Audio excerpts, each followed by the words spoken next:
The Planet of the Apes franchise has been around since 1968, and since then, the movies have explored a variety of different themes, including racial inequality, class, gender, and animal cruelty, to name a few. The rebooted trilogy, starting with Rise, continuing with Dawn and finishing with War, although one could argue Dawn is a more apt title for the third film, did well to capture a new generation of fans. The films were good. They were never show-stopping action blockbusters, but similarly not a complete catastrophe like something akin to Zack Snyder's Rebel Moon. No, it's not funny. I am fucking pissed off. A decent trilogy, all things considered, that being the Apes of course, not Rebel Moon. He's already dead. And it ended on a fitting note. Fast forward to 2024, in a year where original films are rarer than gold dust, and the big blockbuster franchises of yesteryear, including Gladiator and Twister for some reason, are seeing sequels, so perhaps it's unsurprising to find Planet of the Apes marched in chains back to the cinema screens. Billed as a sequel to War of the Planet of the Apes, in reality, Kingdom feels like a fresh reboot of the franchise. It's a brand new start, with new characters and reworked conceptual ideas like power, hierarchy, and gender dynamics. The film is set many years after Caesar's reign, but we do begin with a brief funeral to confirm his passing. We then jump forward many generations and follow our titular characters in a world completely inhabited by apes. The story centers on Noah, a chimpanzee from the eagle-orientated ape clan. His father, Koro, has tamed these birds and is revered as the leader of the village.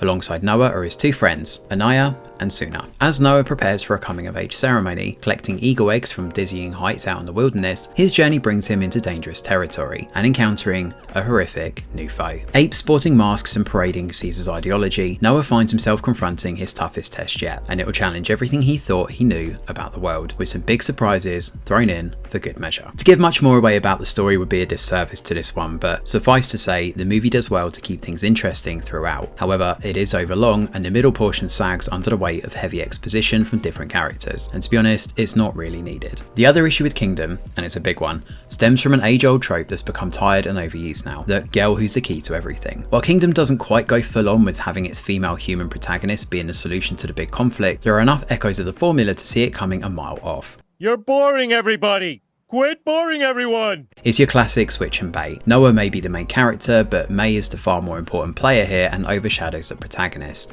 at least in terms of importance to the story. The themes are good, but man, they are very much on the nose too. There's far less subtlety with the message being told, and questions around civilization's destiny, the role of slavery, and the allegories to America's history is very prevalent here.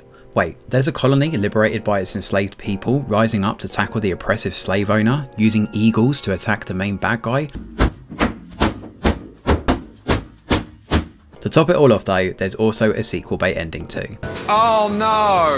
No, no, no! It's not a deal breaker, but it's worth bearing that in mind if you want to go in and watch a film with a conclusive chapter. However, Disney does have plans to make this into a trilogy and they're unlikely to cancel this, so there is that. Beyond the narrative, which is definitely enough to watch despite its issues, the visuals in the film are excellent. The same formula that made the Rise trilogy so good has clearly been mined here too, and it certainly benefits Kingdom tremendously. The apes all look distinctly different. Extreme close-ups show off plenty of minute details with the CGI, and the landscapes are absolutely gorgeous. There are some breathtaking vistas of ruined cityscapes and abandoned ruined areas that feel like they've been ripped right from a game like Horizon Zero Dawn or Forbidden West. This really is a beautiful film, and after some of the content we've received from Disney recently, Eat it! and content's doing a lot of heavy lifting in this sentence, it's nice to see compelling visuals. The acting is good all round too, and the movie's cast do a great job with their lines, which is just as well because some of the dialogue is rather clunky. I mentioned the exposition before, and it certainly doesn't help that none of the human characters are all that interesting, nor are they memorable. Sure, we have William H. Macy's character, Trevathan, but you'll only remember the actor, not the character, by the time the credits roll. In fact, out of all the humans, May might actually be the worst offender here. How dare you! Although she has a character, it feels like a bland sludge of grey that we've seen numerous other stoic females adopt in the past, and it doesn't really work here, especially when you compare that to Noah and some of the other ape characters who are far more likeable and have a lot more charisma. Ultimately, Kingdom of the Planet of the Apes is a decent film, but it's not without its flaws. It's certainly not a showstopper, but its action is competent enough, the theme's resident, albeit very on the nose, and the characters, well, the apes at least, are compelling enough to follow. All in all, it's a good watch, but certainly not one to build a new kingdom around. Thanks for watching, and do let us know your thoughts in the comments below. Smash a like or subscribe to the channel, your support is very much appreciated. I'm Greg Wheeler, and from all of us over here at The Review Geek, we'll see you on the next video.